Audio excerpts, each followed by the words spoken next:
Bueno, muy buenas noches a todos. El día de hoy tenemos esta charla acerca del estado epiléptico o estatus epiléptico.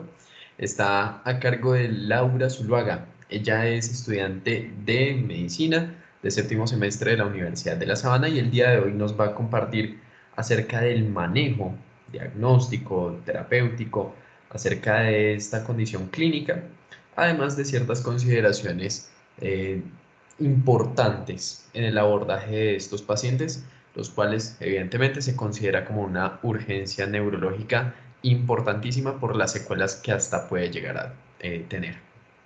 Ok, entonces, Lau, muchísimas gracias por brindarnos este espacio y a todos nuestros asistentes por venir el día de hoy para que se hayan conectado a este encuentro con nosotros. Entonces, si quieren, podemos comenzar.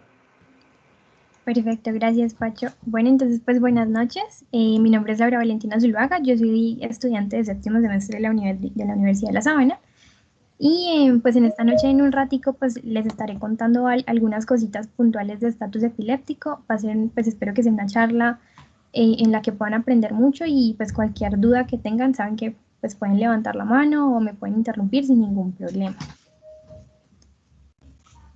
Perfecto. Si en algún momento ven que la presentación no pasa, me avisan.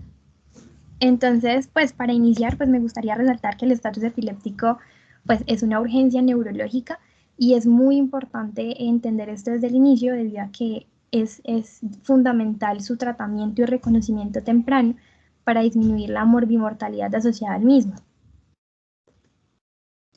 Entonces, pues de lo que hablaremos en esta charla va a ser pues la definición, después vamos a hablar algunos datos históricos, algunos datos epidemiológicos, la clasificación, algunos datos de fisiopatología, cómo se hace el abordaje clínico de un paciente con estatus epiléptico, el diagnóstico puntual, vamos a hablar de lo que se denomina el estatus epiléptico refractario y del tratamiento. Esta es la bibliografía que usé para la charla. Listo. Entonces, pues vamos a empezar con un poco de definición, pero antes de hablarle de la definición puntualmente, me gustaría contarles algunos datos históricos para entender cómo ha sido o cómo ha variado el concepto del estatus epiléptico a través del tiempo. Entonces, pues, primero pues me gustaría mostrarles esta imagen que se encuentra aquí, que es de pues una pintura de San Severino, que pues es un pintor en su mayoría católico, pues religioso. Y pues aquí lo que ilustra es una mujer de lo que él denominó una posición demoníaca. Sin embargo, pues mirando en retrospectiva, realmente pues la descripción que se realizaba de estas personas es que eran personas que tenían sacudidas, que pues botaban babasa por la boca y pues realmente pues uno se pone a pensar y probablemente estos pacientes realmente o estas personas pudieron estar sufriendo de lo que pues era una crisis convulsiva o de un estatus epiléptico, pero que sin embargo pues por la concepción religiosa de la época pues se consideraba como una posición demoníaca. Y pues me parece importante resaltarlo porque pues aún hoy en día hay cierta estigmatización alrededor de los pacientes que tienen o sufren de esta enfermedad. Pues iniciando, realmente el estatus epiléptico se describió por primera vez por los pacientes en el Hospital de la Salpêtrière, quienes lo denominaron état de mal o estado de mal para referirse a lo que es el estatus epiléptico. Posteriormente, llegó a la literatura médica a través de lo que fue Luis Florentin Calmely, quien acuñó el término en su tesis doctoral en 1874. Y aquí vemos como él la describió, y pues aquí, pues como cito, pues ahí dice que él habla que el estatus epiléptico hay un momento en cuando hay una crisis, termina, otra empieza y siguiendo la otra en sucesión, de tal forma que uno puede contar hasta 40 o 60 crisis sin interrupción. Esto no está tan alejado de lo que hoy consideramos estatus epiléptico, ya que hablamos que son crisis repetidas. Y pues posteriormente dice que los pacientes le denominan état de mal porque el peligro es inminente y pues muchos pacientes mueren. Entonces es una enfermedad realmente mortal y que tiene una alta morbimortalidad. Aquí pues les muestro digamos, la línea del tiempo de lo que fue el estatus epiléptico y la definición. Entonces, el término se usó por primera vez en 1867, cuando se describió por Víctor Basire en una traducción que hizo de Lecturas en Medicina Clínica en 1867. Posteriormente, en 1904, Clark y Prout, pues ellos acuñaron a la definición del estatus epiléptico el concepto de coma y de cansancio continuo, debido a que pues eran, digamos, crisis repetidas que no permitían la recuperación del paciente. Posteriormente, en 1940, lo que fue Kinnear y Wilson se refirieron al estado de mal epiléptico como la forma más severa de las crisis, y hablaban de que el sueño postconvulsivo de un ataque, o lo que pues conocemos como un estado posictal, se acorta por el desarrollo del próximo. Y pues esto no está muy alejado de lo que conocemos hoy en día, ya que pues sabemos que realmente son crisis en las que no se presenta una recuperación de la conciencia intercrisis. Y en 1962 pues se propuso la primera definición formal del estatus epiléptico en el coloquio de Marsella por Gusteau, y pues él habla de que es cuando una crisis persiste por una extensión de tiempo o se repite frecuentemente como para producir una condición fija y duradera. Y posteriormente, en 1973 a 1981, aparece por primera vez el término en el diccionario de epilepsia de la WHO, quienes lo definen como un ataque que persiste por un número suficiente de duración de tiempo o que se repite con una frecuencia suficiente que no se produce una recuperación entre los ataques. Como vemos, realmente esto no difiere mucho conceptualmente de lo que conocemos hoy en día. Sin embargo, el problema con la definición radica en el tiempo de definición de umbral de definición del estatus epiléptico. Entonces, inicialmente se empezó con 30 minutos, entonces hablaban de que un estatus epiléptico era una crisis convulsiva que persistía durante 30 minutos. Esto debido a que en modelos animales se observó que este era el tiempo necesario para producir alteraciones a nivel neuronal o a nivel estructural neuronal propiamente, secundario a las alteraciones metabólicas, sobre todo hipóxicas. Sin embargo, pues posteriormente en otros estudios se habló de que 20, otros 10 minutos. Realmente como que durante mucho tiempo no hubo un consenso puntual con respecto al tiempo de umbral que se debía usar. Diferentes escuelas y diferentes neurólogos tenían diferentes conceptos, pero pues hasta 1999 fue que se propuso la definición, se propuso definitivamente el tiempo de umbral, que fue de 5 minutos, ya que epidemiológicamente se encontró que la mayoría de crisis convulsivas tónico-clónicas generalizadas requerían aproximadamente 5 minutos, una duración de 5 minutos para convertirse en un estatus epiléptico. Y que además, después de los 5 minutos, tenían un mayor riesgo de presentar complicaciones a largo plazo. Y esto fue lo que se denominó como la crisis operacional. Entonces, pues ya puntualmente, como pues hemos hablado, pues básicamente la crisis epiléptica es un estado, o el estatus epiléptico es básicamente una actividad convulsiva anormalmente prolongada que puede provocar lesiones neuronales, la muerte y alteración de redes neuronales según el tipo y duración de la convulsión. Y Lowenstein en 1999 propuso la definición operacional de la que se habla puntualmente hoy en día. Entonces, esta es la definición operacional que también pues hoy en día se considera operacional, y otra definición adicional que es la mecanicista. La operacional habla de que un estatus epiléptico es básicamente 5 minutos de crisis continuas o 2 o más crisis discretas entre las cuales no existe una recuperación o existe una recuperación incompleta de la conciencia intercrisis. Y aquí es importante mencionar que en pacientes menores de 5 años se habla de que el tiempo de umbral es de hasta 15 minutos, debido a que epidemiológicamente se ha visto que en ellos las crisis convulsivas tienden a durar más tiempo.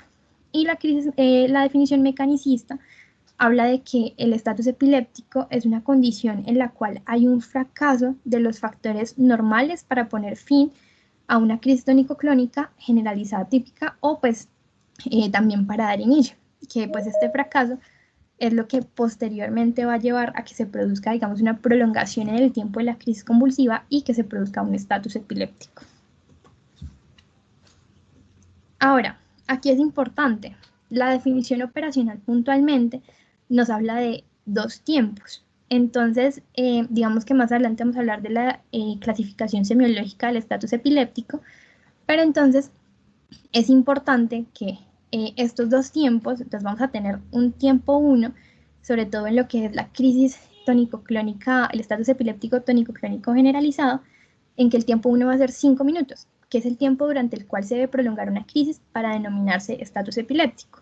Y el tiempo 2, que es 30 minutos, que es el tiempo en el que se habla que ya va a ocurrir unas complicaciones a nivel neuronal que pueden generar diferentes alteraciones que pues, van a tener una alta morbilidad a largo plazo. Los otros dos tipos en los que se ha estudiado estos dos tiempos han sido en el estatus epiléptico focal con alteración de la conciencia y en el estatus epiléptico de tipo de ausencia, en el que se habla que el tiempo 1 va a ser de 10 minutos y el tiempo 2, que es el tiempo necesario para producir un daño neurológico, va a ser de más de 60 minutos. Y en el estatus de ausencia decimos que el tiempo 1 va a estar entre 10 a 15 minutos y el tiempo 2 todavía es desconocido.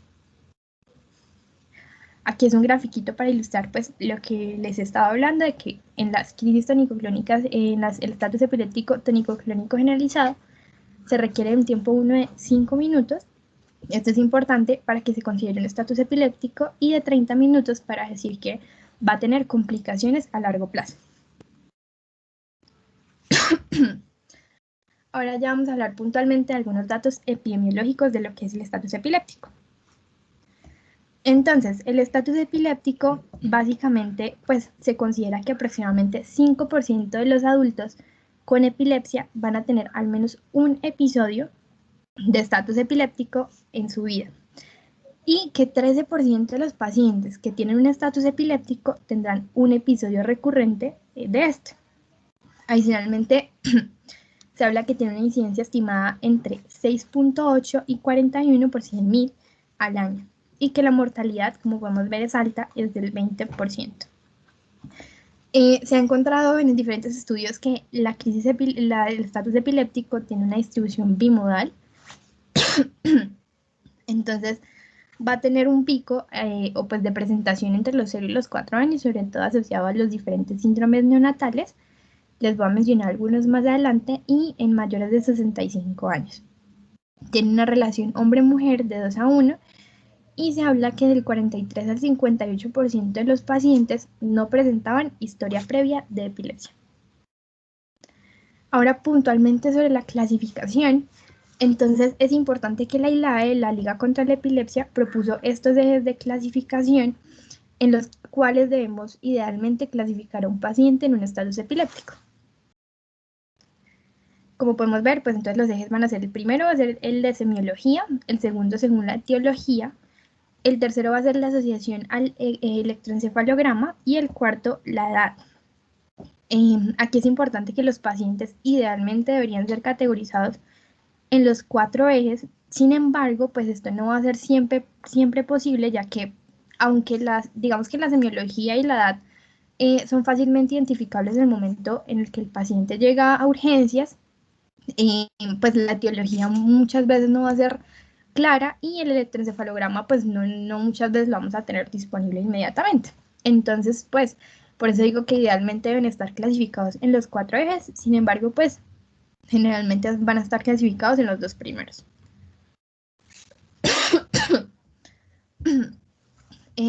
Pues primero, entonces el primer eje va a ser el eje semiológico. Entonces este va a ser la espina dorsal de la evaluación del paciente con estatus convulsivo.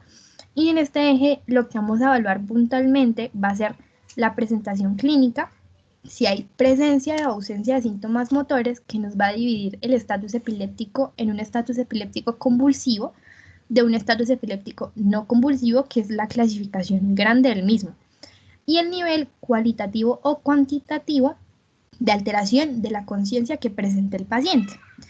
Entonces, digamos que aquí vemos en la tablita, entonces vamos a ver que en un estatus epiléptico convulsivo vamos a tener que si es un estatus epiléptico convulsivo generalizado tónico-clónico, o puede ser un estatus epiléptico focal, o puede ser un estatus epiléptico que no se sabe si fue focal o generalizado. O se puede tener que es un estatus epiléptico mioclónico, que puede estar o a un paciente asociado a coma o sin coma, si es motor focal o si es un estatus epiléptico tónico. Y asimismo, pues vamos a tener el estatus epiléptico no convulsivo. En el estatus epiléptico no convulsivo va a estar el estatus epiléptico no convulsivo asociado a coma y el estatus epiléptico no convulsivo sin coma, que el generalizado vamos a tener el típico estatus convulsivo de tipo ausencia o un estatus convulsivo atípico de tipo ausencia o mioclónico, que van a ser los más importantes. A niveles de la etiología, entonces vamos a tener que vamos a dividir en dos grandes, digamos, grupos, que va a ser de causas conocidas y de causas desconocidas. Entonces se habla de que de causas conocidas, adicionalmente se va a dividir, digamos que en tres grupos según el tiempo de evolución que tuvo el paciente, y en esos tres grupos va a ser en causas agudas, en causas remotas o de causas progresivas. En las causas agudas, las más importantes, vamos a tener la enfermedad cerebrovascular, que tenemos el ataque cerebrovascular isquémico o el ataque isquémico transitorio. Vamos a tener causas secundarias como intoxicación en pacientes con malaria o pacientes con encefalitis. Es importante porque la encefalitis es digamos, también otras encefalitis postinfecciosas son un diagnóstico diferencial de lo que es el estatus epiléptico no convulsivo. Las causas remotas van a ser causas postraumáticas, postencefalíticas y post-enfermedad cerebrovascular. Y progresivas vamos a tener neoplasia o de la enfermedad de la fora. Como causas desconocidas, se habla puntualmente como, o se definen como estatus epiléptico criptogénico, que pues también puede ser definido erróneamente como idiopático genético. Sin embargo, pues se habla que este término está mal usado, ya que, digamos, algunas enfermedades como la epilepsia mioclónica juvenil, pues podría ser considerada como una causa idiopática. Sin embargo, pues sí se conoce la etiología del estatus epiléptico como tal, y pues no es desconocida.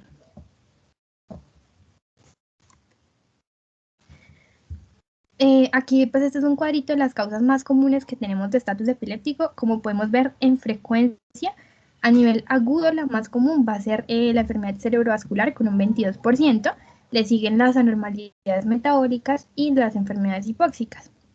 Y en mortalidad, digamos que la más importante va a ser lo que es la anoxia. Y a nivel crónico, entonces pues vamos a ver que en frecuencia pues va a ser una baja concentración de medicamentos antiepilépticos en los pacientes que ya tienen una epilepsia definida. Y pues a nivel de mortalidad, a nivel pues de crónicas, pues va a estar los tumores, que tienen un 30% de mortalidad. Y pues importante que acá en el crónico, digamos que le sigue un 25% lo que hablan de idiopático, sin embargo pues es criptogénico. Ahora, el tercer eje de clasificación va a ser la asociación con el electroencefalograma. Aquí es importante recalcar lo que les dije. Un paciente pues como les hablaba al inicio, el estatus epiléptico es una urgencia neurológica, y pues la toma de un electroencefalograma no nos debe retrasar el tratamiento. Tampoco pues digamos que es un impedimento para definir al paciente en un estatus epiléptico o definir su clasificación. Igual pues digamos en un país como Colombia este no va a estar siempre disponible. Aquí es importante que los patrones del electroencefalograma no son todavía muy específicos. Pues lo que podemos observar es que se pueden ver descargas epileptiformes durante un primer momento. Sin embargo, con el paso del tiempo van a prevalecer patrones no epileptiformes. Pues digamos que es sobre todo indispensable para lo que hablamos más adelante de lo que es el estatus epiléptico no convulsivo. Y realmente actualmente no existen criterios validados para el estatus epiléptico en el electroencefalograma. Entonces, como podemos ver, digamos que todavía es una herramienta que realmente validado en estatus epiléptico no convulsivo. Sin embargo, si un paciente llega a urgencias con un claro estatus epiléptico tónico clónico generalizado, pues debe iniciar tratamiento sin esperar el electroencefalograma. Aquí digamos que alguna terminología de lo que podemos encontrar en el electroencefalograma. y pues digamos de cómo se va a clasificar los diferentes hallazgos. Entonces podemos tener que a nivel de localización, entonces se debe decir que si las descargas son generalizadas, si son lateralizadas, si son bilaterales o multifocales. El nombre del patrón como tal que se observa, que pueden ser descargas periódicas, que pueden observarse también actividades rítmicas delta, de punta y onda, de punta o de onda. Morfología, ya podemos ver qué es el número de fases, si es monofásico, bifásico o trifásico, si es de amplitud absoluta o relativa y la polaridad. Y ya como características del tiempo, entonces va a haber la prevalencia, la frecuencia, duración, inicio, si es insidioso o gradual, y dinámica. Sin embargo, pues como les decía, todavía no hay como unos patrones definidos puntuales que nos digan, estos patrones nos indican un estatus epiléptico como tal. Y por último, digamos, en clasificación, pues tenemos el cuarto eje, que es el eje de la edad. Entonces vamos a clasificarlo en 5 etapas. Entonces vamos a tener una etapa que se habla de un estatus epiléptico neonatal, de los 0 a los 30 días, de la infancia, que hablamos de aquellos pacientes de 1 mes a 2 años, niñez de más de 2 años a 12 años, adolescencia y adultez de más de 12 años a 59 años, y en el anciano, que ya son más de 60 años. Es importante, digamos, que también evaluar el desencadenante dependiendo del síndrome, sobre todo en lo que es la adolescencia y la adultez. Si, digamos, sobre todo en este grupo etario se presenta estatus epiléptico por un mal nivel o por niveles disminuidos de medicamentos antiepilépticos en pacientes con epilepsia definida. Aquí digamos que este es un cuadrito de algunos síndromes que se pueden presentar específicamente dependiendo del grupo etario en el que se encuentra el paciente. Entonces sabemos que, digamos, en un estatus epiléptico neonatal hablamos de diferentes síndromes como el síndrome de Dravet, el síndrome febril o el estatus epiléptico febril, que es como el más importante o el más prevalente que vamos a observar, el síndrome de West o el síndrome de Guadalajara. Ya a nivel, digamos, pues en los pacientes en la infancia, pues vamos a tener que el más importante, pues, o pues el que más se va a presentar, pues vamos a tener diferentes, que va a ser como el de Lennox-Gastaut, o vamos a tener el síndrome de Angel, y pues en la adolescencia, pues el más prevalente pues va a ser la epilepsia mioclónica juvenil, que se va a presentar con este tipo de estatus epiléptico.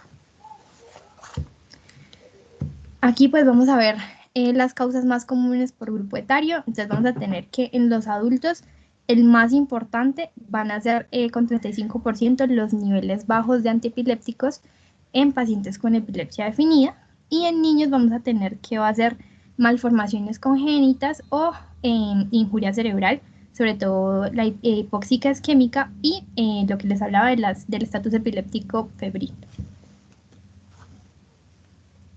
Aquí es un cuadrito, pero realmente lo que nos muestra este cuadrito es la correlación entre los diferentes ejes que podemos presentar dependiendo del tipo, digamos, semiológico del estatus epiléptico, de la posible etiología que puede presentar según el tipo y, digamos, de ya la clasificación puntual según el electroencefalograma. Puntualmente, digamos, a nivel de la fisiopatología, entonces vamos a tener que el proceso fisiopatológico, pues inicialmente, como les hablaba al inicio, se sabe que ocurre por una alteración a nivel de los mecanismos implicados en la terminación o el inicio de las convulsiones. Sin embargo, pues este proceso es importante aclarar que todavía no es muy bien comprendido, sin embargo, pues ya han habido diferentes avances al respecto y pues van a existir numerosas alteraciones moleculares y a nivel neuronal. Y pues digamos que estos fallos pueden ocurrir o por una excitación excesiva normal durante una crisis epiléptica o por la pérdida de mecanismos endógenos inhibitorios. Y pues esto digamos que se denominan unos cambios maladaptativos que adicionalmente van a explicar lo que pues más adelante vamos a hablar, que es la resistencia a los diferentes medicamentos anticonvulsivos en el tratamiento que va a generar el estatus epiléptico refractario. Es importante que las crisis convulsivas tienden a volverse autosuficiente después de 15 a 30 minutos de estimulación. Aquí en este grafiquito que tenemos a la derecha, entonces vamos a ver que en una primera etapa que vamos a tener, digamos que habla de milisegundos, pues lo que vamos a ver es una liberación de diferentes neurotransmisores, vamos a ver una alteración a nivel de el cierre y apertura de los canales iónicos y fosforilación de diferentes proteínas, que son, digamos, los mecanismos que se ven alterados con respecto a lo que es el inicio y finalización de la crisis convulsiva. Ya después, digamos que vamos a tener una alteración a nivel de los receptores, entonces vamos a tener que hay una disminución de los receptores de GABA A y hay un incremento en los receptores excitatorios de NMDA y un incremento de los receptores de AMPA. Ya a nivel de minutos o horas, vamos a ver una expresión de neuropéptidos, entonces vamos a ver un incremento de la sustancia P y vamos a ver una insuficiente reemplazo del neuropéptido Y. Y finalmente, digamos que se hablan de diferentes cambios genéticos y epigenéticos que pues están asociados sobre todo y que se han estudiado con respecto a lo que es el estatus epiléptico refractario. Aquí vemos otro cuadrito en donde nos muestran, digamos, las diferentes etapas que se presentan durante en un estatus epiléptico. Entonces, como les hablaba, durante una fase aguda, digamos que lo que hablamos a nivel neurofisiológico va a ser que va a haber una disminución de los receptores de GABA y va a haber un incremento de los receptores de NMDA. A nivel de la actividad motora, pues vamos a tener convulsiones generalizadas y a nivel de, digamos, ya patología sistémica, entonces en estos pacientes vamos a ver un incremento del gasto cardíaco, vamos a ver un incremento de la frecuencia cardíaca, vamos a ver un incremento de la presión arterial, vamos a ver un incremento de la glucosa, estos pacientes suelen tener hiperglicemia, y un incremento del lactato sérico.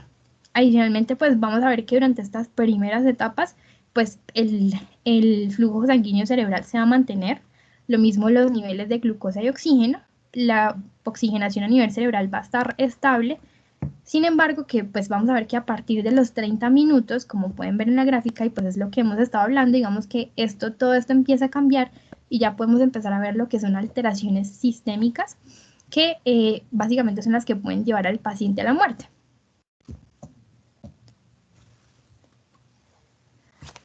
Ya a nivel de, digamos, aquí vamos a hablar de lo que es el abordaje clínico del paciente con estatus epiléptico cuando nos llega a urgencias. Y pues aquí pues lo fundamental es reconocerlo y pues es importante la frase en medicina, pues que se la repiten a uno mucho también los neurólogos, es que el tiempo es cerebro, es una urgencia neurológica y entre más tiempo dejemos pasar, así como en un ataque cerebrovascular isquémico, así como en una hemorragia subaracnoidea, de igual forma, en un estatus epiléptico, entre más tiempo dejemos pasar entre que el paciente llega, entre que lo abordamos y que iniciamos un tratamiento, entonces cada vez están muriendo más neuronas y pues tiene más probabilidad de presentar complicaciones a largo plazo el paciente. Entonces, pues, digamos que cuando sospechar un estatus epiléptico, aquí nos vamos a enfocar sobre todo en lo que es el estatus epiléptico convulsivo y más adelante les voy a hablar de algunos criterios de lo que es el estatus epiléptico no convulsivo.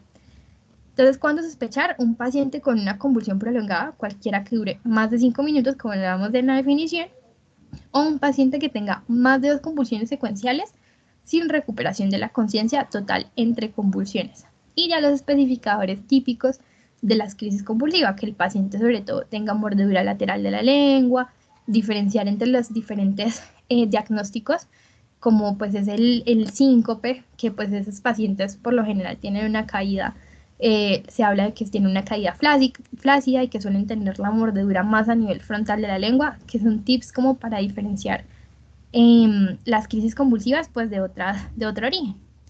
Y a nivel de la enfermedad actual, digamos, ¿qué le vamos a preguntar al paciente o qué vamos a buscar? Entonces, pues antecedentes, que el paciente pues enfermedades previas, qué medicamentos estaba tomando, historia de trastorno pues convulsivo previo, si tuvo un cambio reciente de medicación, como vimos en las causas, digamos que una causa importante son los bajos niveles de medicamento antiepiléptico sérico, y a nivel, si el paciente está usando alcohol o drogas reciente, porque sabemos que en intoxicaciones también puede ser una causa importante, si tiene una historia de daño neurológico, por ejemplo, en pacientes con malformaciones, y digamos que es importante que si hubo un testigo que nos haga una descripción del inicio de la convulsión. Entonces, digamos que en un estatus epiléptico convulsivo, entonces vamos a tener a un paciente con crisis convulsivas tónico-clónicas generalizadas sin recuperación de la conciencia intercrisis. Es importante que estas crisis son inicialmente violentas.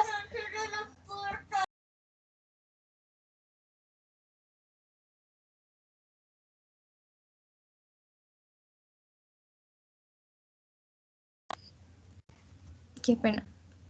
Entonces, pues, las convulsiones son inicialmente violentas, pero pues cada vez son menos prominentes hasta que finalmente desaparecen. Esto digamos que es como el síndrome característico de un estatus epiléptico convulsivo, con lo que ya les mencioné anteriormente. Ahora, es importante acá, y es que si presentamos un paciente con pues una sospecha de estatus epiléptico convulsivo, inmediatamente pues se le va a hacer una evaluación que más adelante vamos a hablar de los paraclínicos y se va a iniciar un tratamiento.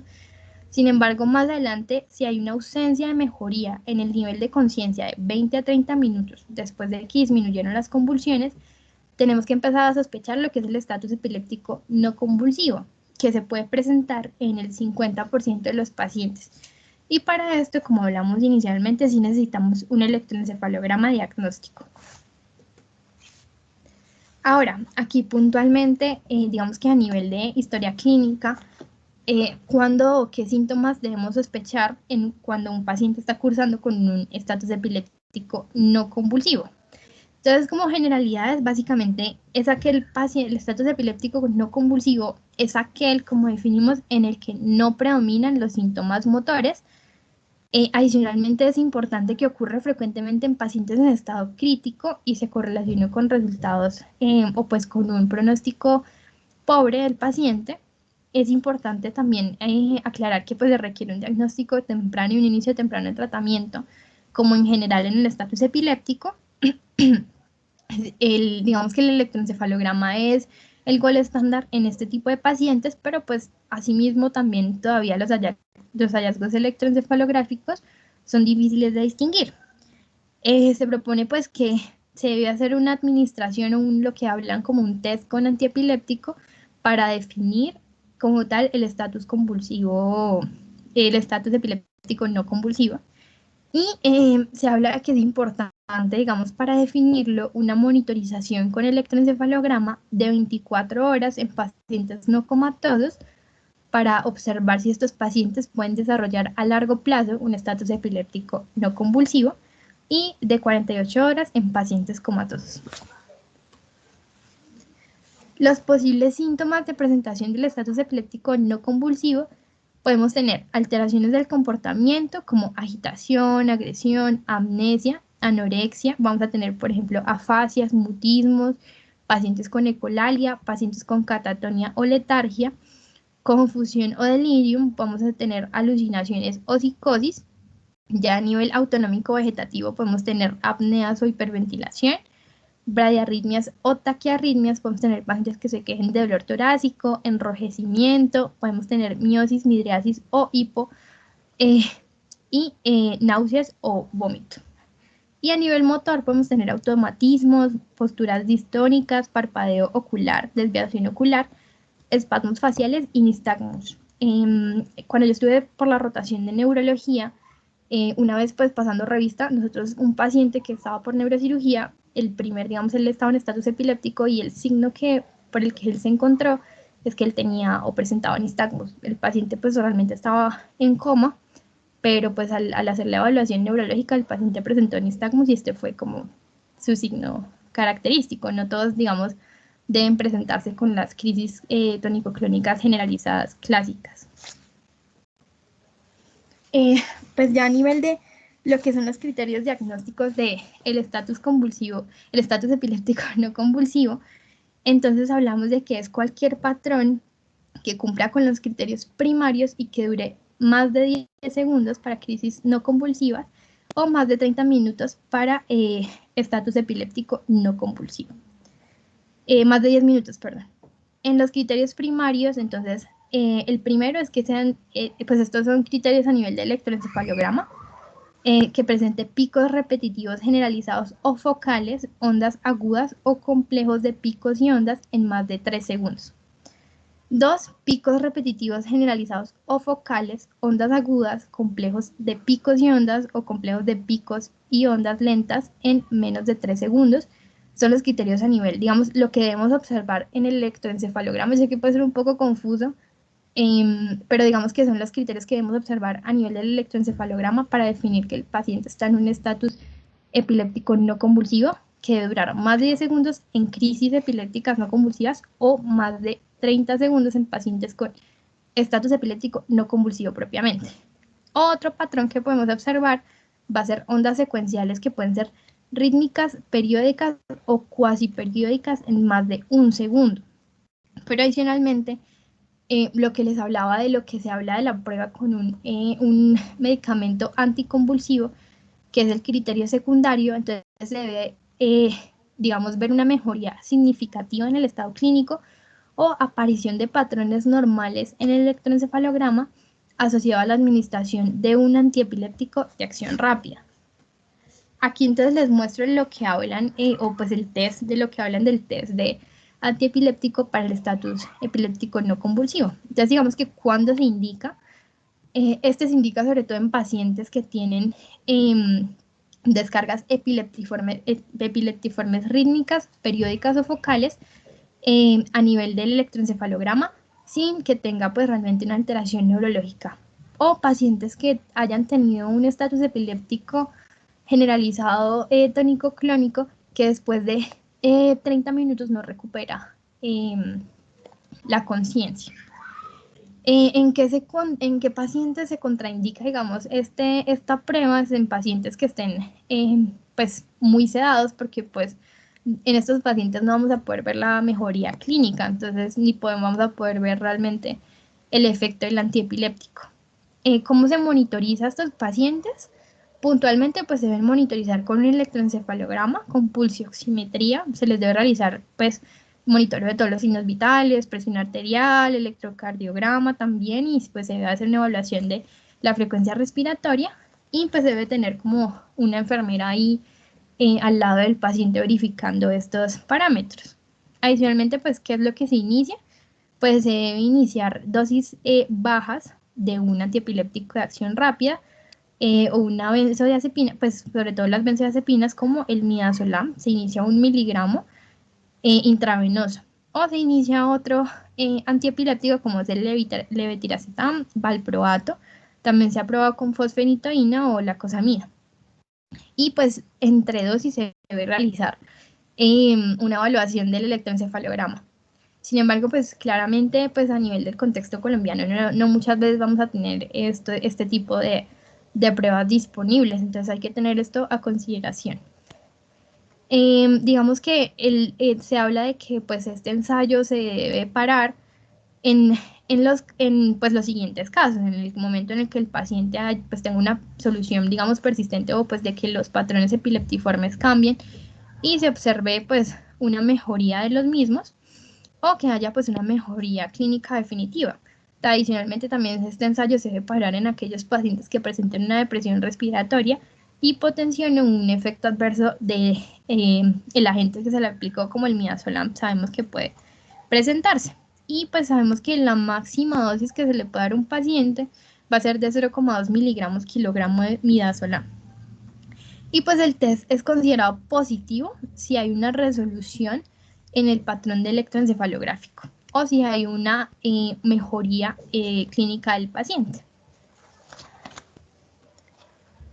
Digamos que esto es lo que les hablaba anteriormente, es básicamente lo que hablamos para definir lo que es un estatus epiléptico no convulsivo propiamente. Sin embargo, pues es un diagnóstico difícil de hacer, pues muchas veces no tenemos los recursos y pues es bastante errático porque pues como les comentaba, pues no muchas veces o todavía no hay definidos patrones puntuales, pues están los criterios, sin embargo todavía no han sido avalados.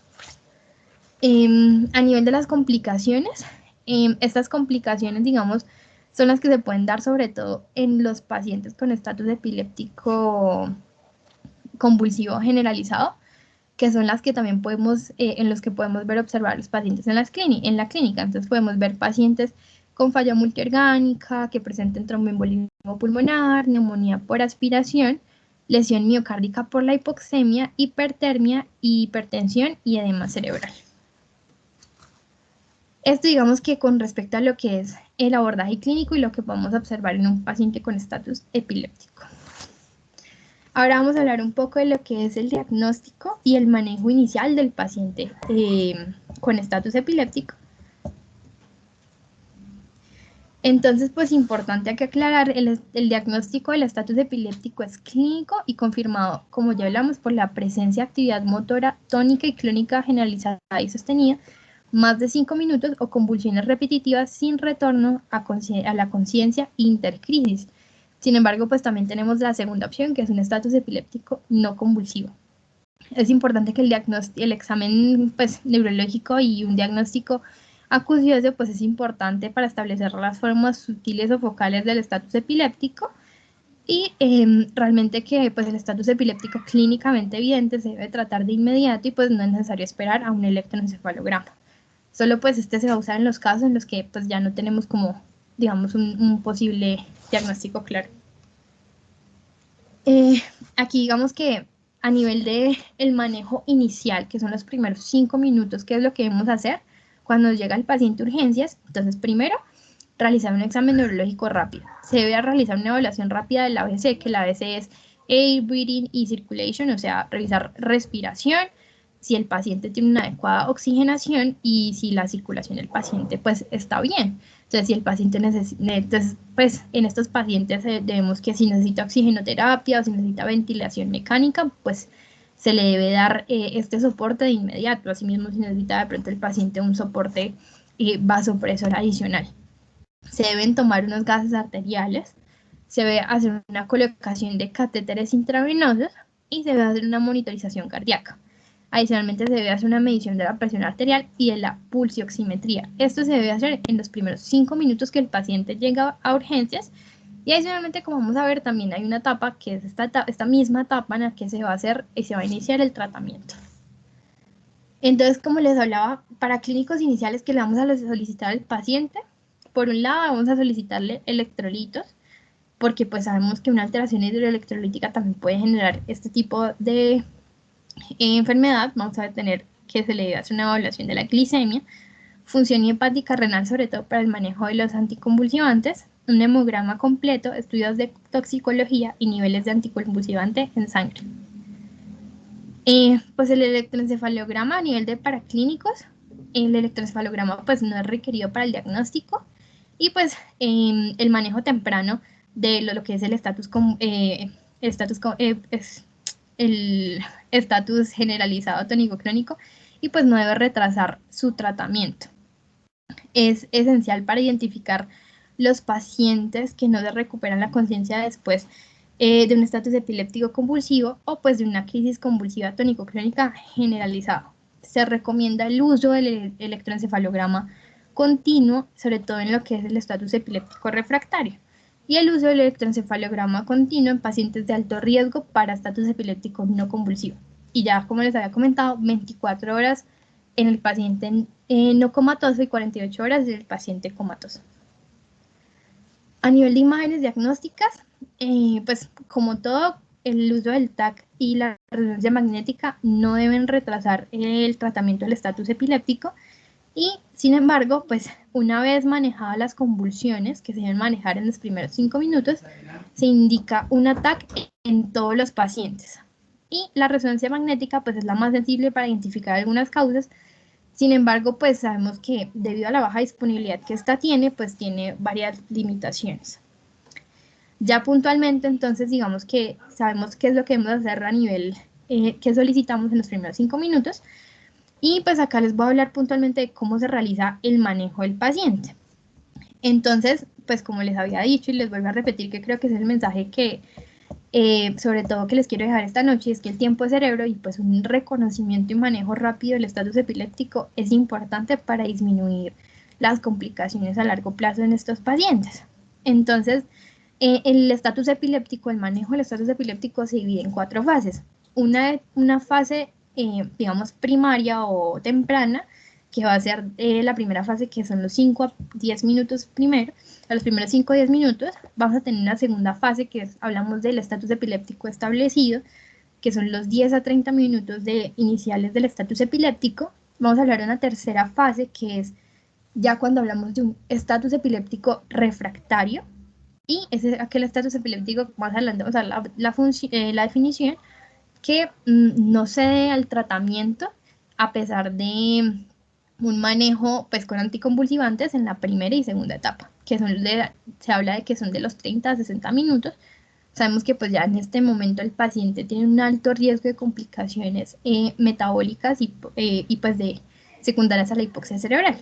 Y hablamos de un estatus epiléptico súper refractario, o pues ya hablamos de un estado mal epiléptico, que pues son después de 24 horas un paciente que no ceden sus convulsiones a pesar del manejo. Entonces, la etapa 1, o digamos el primer momento, que son los 5 a 10 minutos, entonces, ¿cómo lo vamos a manejar? Entonces, como ya les había comentado, pues lo primero va a ser hacer una evaluación del ABC del paciente, tomar los paraclínicos, y posteriormente, pues, ¿qué vamos a hacer? Vamos a iniciar el medicamento. ¿Qué medicamento podemos iniciar en este momento? Entonces podemos iniciar lorazepam, diazepam o clonazepam. Aquí encontramos la dosis. El más recomendado pues va a ser el lorazepam. Entonces se habla de que se inician 0,07 a 0,1 miligramo kilogramo intravenoso. Se puede llegar a una dosis máxima de 4 a 8 miligramos y básicamente se puede repetir una vez si es necesario. Diazepam vamos a tener de 5 a 10 miligramos intravenoso el bolo y puede repetirse hasta una dosis máxima de 20 miligramos. O podemos usar clonazepam, que va a ser 1 miligramo intravenoso, y se puede repetir una vez después de 5 minutos de la primera dosis. Digamos que otras alternativas que tenemos a la etapa 1, que son de los primeros 5 a 10 minutos, si vemos que no tenemos estas opciones en el hospital, podemos usar midazolam bucal, que se pueden usar 10 miligramos de midazolam o 5 miligramos en adultos mayores o pacientes que pesen menos de 50 kilogramos.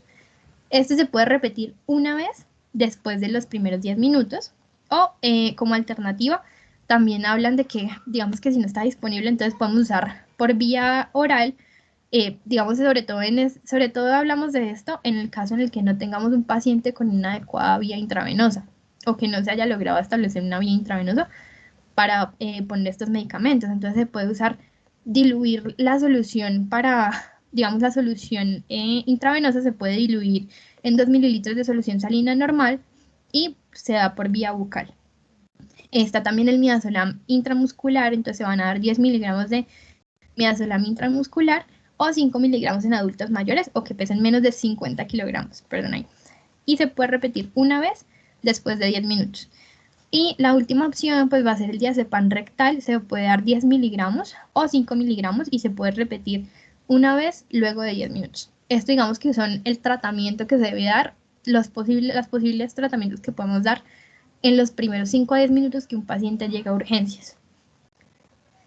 Entonces aquí podemos ver, digamos que esto es lo que debemos hacer en los primeros 5 minutos. Entonces, a nivel del manejo médico, como les había dicho, el ABC, obtener, si se puede, los accesos intravenosos, mirar pues la glicemia, y se recomienda también dar en aquellos pacientes en los que se esté considerando una intoxicación por alcohol, se puede dar tiamina 100 miligramos y dextrosa. Y pues se debe hacer una monitorización continua de lo que es el electrocardiograma, presión arterial, pulsioximetría, y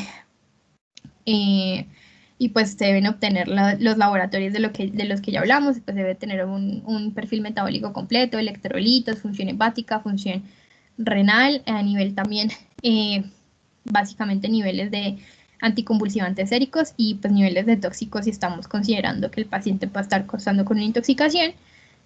Y pues a nivel de medicamentos, pues debe iniciar lorazepam si lo tenemos a la mano, 0,1 miligramos kilogramo. Y si no tenemos un acceso intravenoso ya definido, pues podemos usar diazepam rectal o podemos usar midazolam intramuscular o midazolam bucal. Si a pesar de esto, digamos que vamos a entrar a la etapa 2, que es el estatus epiléptico definido, que son los 10 a 30 minutos iniciales, una vez dado el manejo inicial, se debe dar el segundo manejo, que ya va a ser el manejo definitivo. Entonces, estos son los medicamentos que tenemos como opciones. Entonces, los medicamentos que tenemos como opciones en este momento van a ser fenitoína, fosfenitoína, valproato, levetiracetam y lacosamida. Digamos que aquí pueden ver lo que son las dosis de esto.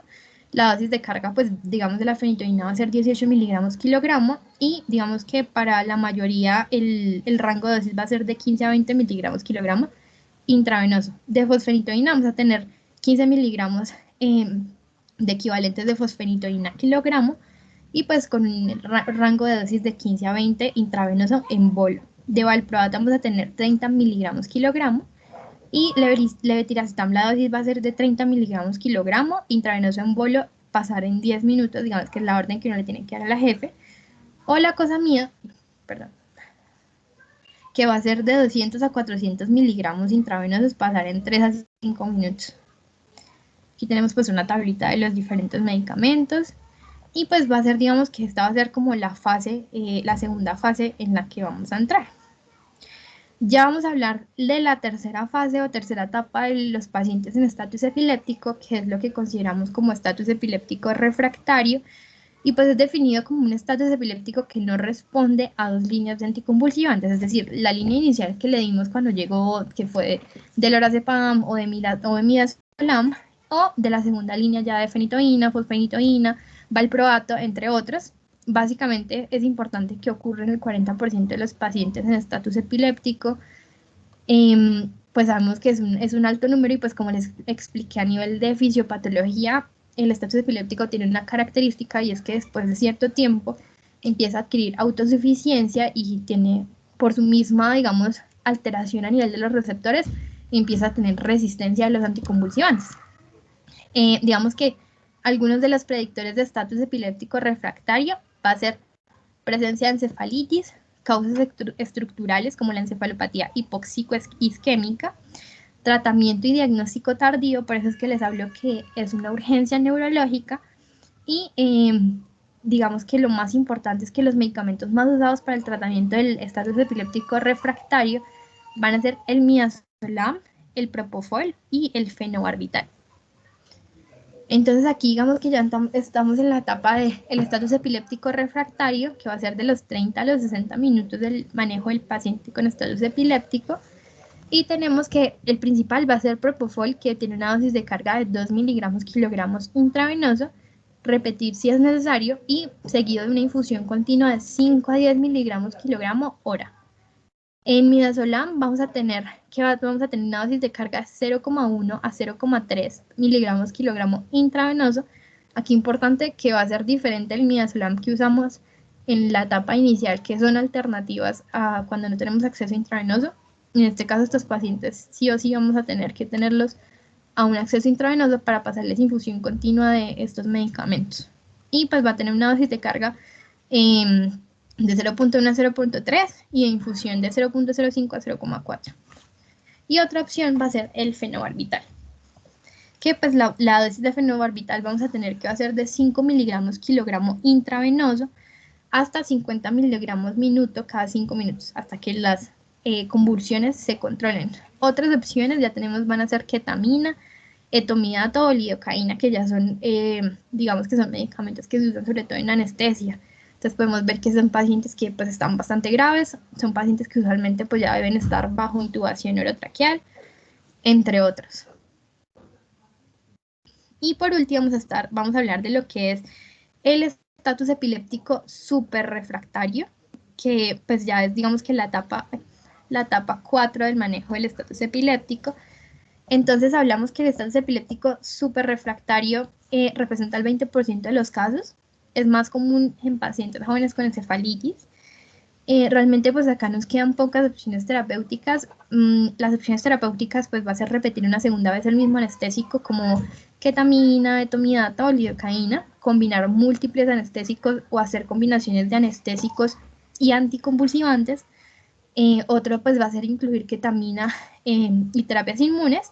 Y si el tratamiento falla, digamos que aquí es importante y es que se habla de que si ya se han realizado diversos intentos en un paciente que ya pues lleva más de 24 horas, en el que se han repetido múltiples dosis de anticonvulsivantes, entonces se debe considerar una consulta con el comité de ética o de cuidados paliativos y hablar con la familia con respecto a los deseos del paciente y pues si ya se le da un cuidado más paliativo. Ahora, aquí pues en el cuadrito que les puse pues también tiene, digamos, algunas otras opciones que en las que se están haciendo diferentes investigaciones, como el topiramato, el magnesio, la piridoxina o la metilprednisolona. Sin embargo, pues todavía no tienen, digamos, una evidencia a nivel científico como fuerte con respecto al manejo del paciente.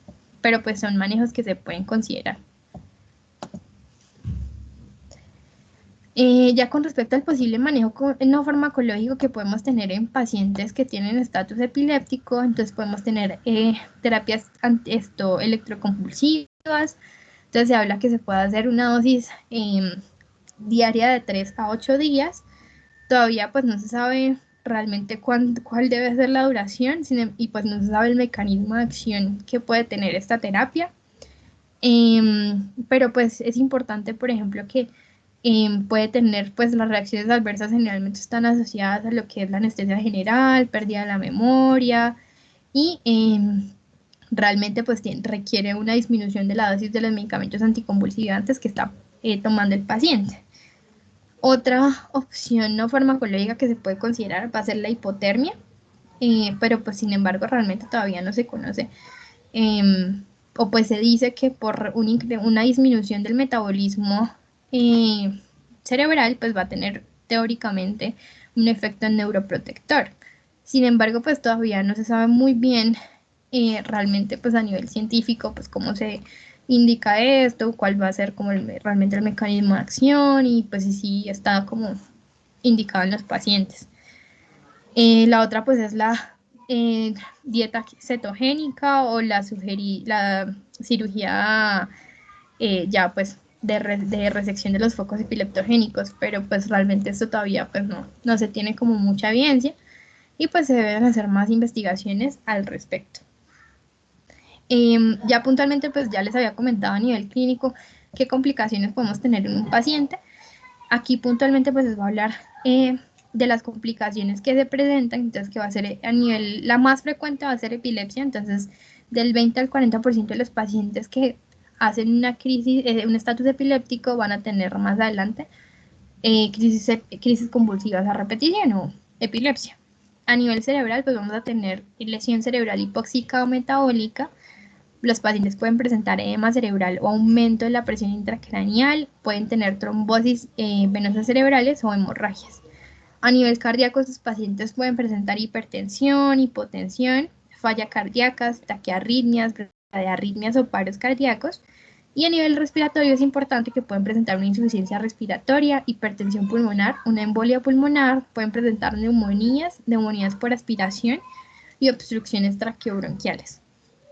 Y a nivel metabólico pueden presentar acidosis metabólica, por esto es importante los gases arteriales, pueden presentar deshidratación, en cuyo caso pues se debe hacer una correcta, digamos, manejo del mismo, poner líquidos endovenosos o poner vasopresores si es el caso.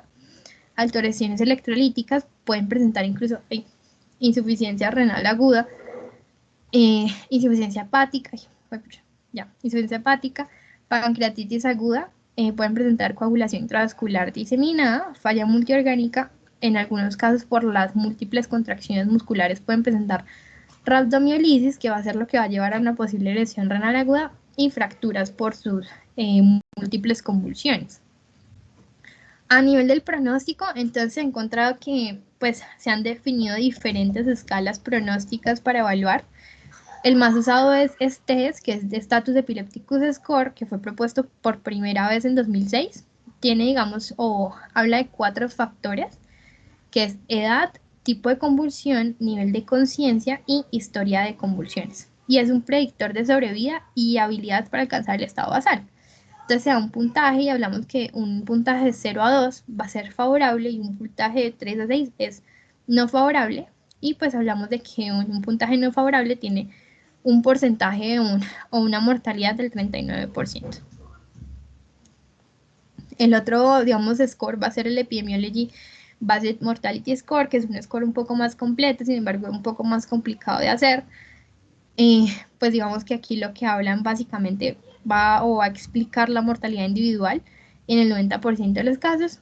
Fue encontrado que podía ser superior al estrés, pero pues como podemos ver es un score un poco más complicado de hacer en la clínica, pero pues va a hablar o va a tener, digamos, los diferentes factores a evaluar. Va a ser la etiología que se sospecha, si tienen comorbilidades, si pues la edad del paciente y el electroencefalograma. Y por último score va a ser el score ENDIT, que realmente es el score que más se usa a nivel pronóstico, que fue creado como una herramienta de predicción entre 132 pacientes con estatus epiléptico convulsivo, en el que se encontró que existían unos predictores independientes asociados con un peor pronóstico, que fueron resistencia al diazepam, anormalidades imagenológicas e intubación. Entonces, bueno, y también presencia de encefalitis. Entonces se habla que un puntaje mayor o igual a 3 en estos pacientes tiene, digamos, una sensibilidad y especificidad para definir un peor pronóstico de un paciente con estatus epiléptico. Estos, digamos, que son los scores que se usan para evaluar el pronóstico de un paciente. Y pues ya finalizando, digamos que todavía pues en qué áreas se necesita estudio a nivel del estatus epiléptico, pues todavía se necesita mucho estudio, sobre todo a nivel de los anticonvulsivantes y de los medicamentos que se usan actualmente para tratar el estatus epiléptico, sobre todo el estatus epiléptico refractario. Se están evaluando otros medicamentos como lo son el fenobarbital, el valproato, la fenitoína, la fosfenitoína, pero pues digamos que todavía están en etapas de evaluación científica, todavía no se han encontrado como resultados concretos. Y digamos que esto es con respecto a lo que se habla actualmente. Adicionalmente, pues no les mencioné nada del estatus epiléptico, la evaluación el manejo o tratamiento del estatus epiléptico no convulsivo, porque también acá todavía no hay un tratamiento como definido en esta área. Todavía pues se necesita mucha investigación. Y pues nada, digamos que pues básicamente eso era lo que yo les quería hablar hoy. Pues espero que pues realmente haya sido una charla de provecho. Si tienen dudas o preguntas, me las pueden hacer. Bueno, Lau, muchísimas gracias por tu charla. En este momento, no sé si exista algún asistente a nuestro encuentro que tenga alguna pregunta.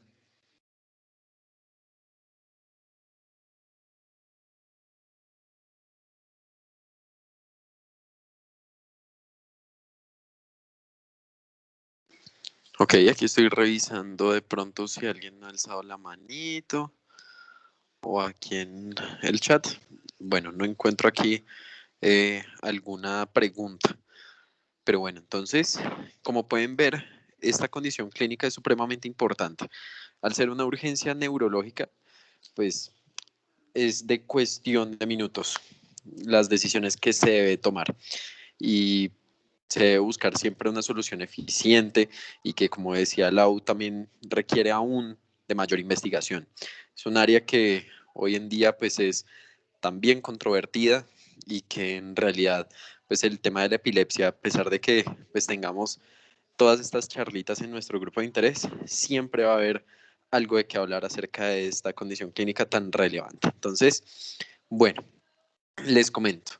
Ya con respecto a este mes, bueno, ya nos vamos aproximando a lo que viene siendo el fin de nuestras actividades académicas. Aún nos queda todavía una sección adicional de Neuromes. Y el próximo encuentro va a ser muy especial. Vamos a tener un taller de electroencefalograma, ¿sí? Y vamos a tratar de darles como la información con anterioridad para que todos estemos en capacidad de poder leer un electroencefalograma. Entonces, todos muy bienvenidos a nuestro próximo evento. Será la próxima semana y la fecha se las haremos anunciar dentro de poco. Y bueno, con respecto a este mes, hubo mucho de qué hablar, como les mencionaba. Y Lau, muchísimas gracias por hablarnos de lo que viene siendo no solo como el paciente estable típicamente de la epilepsia, como que está medicado de pronto con levetiracetam o algún otro antiepiléptico. No, sino al paciente que en verdad es refractario al tratamiento, al paciente que persiste con estos movimientos o que simplemente puede que sea un estado no convulsivo. Entonces, al ser una urgencia neurológica, todos deberíamos conocerlo. Y nada, agradecerles a todos nuestros asistentes por estar en la noche de hoy y bueno, que pasen un feliz descanso y que les vaya muy bien. Chao, chao. Gracias a todos.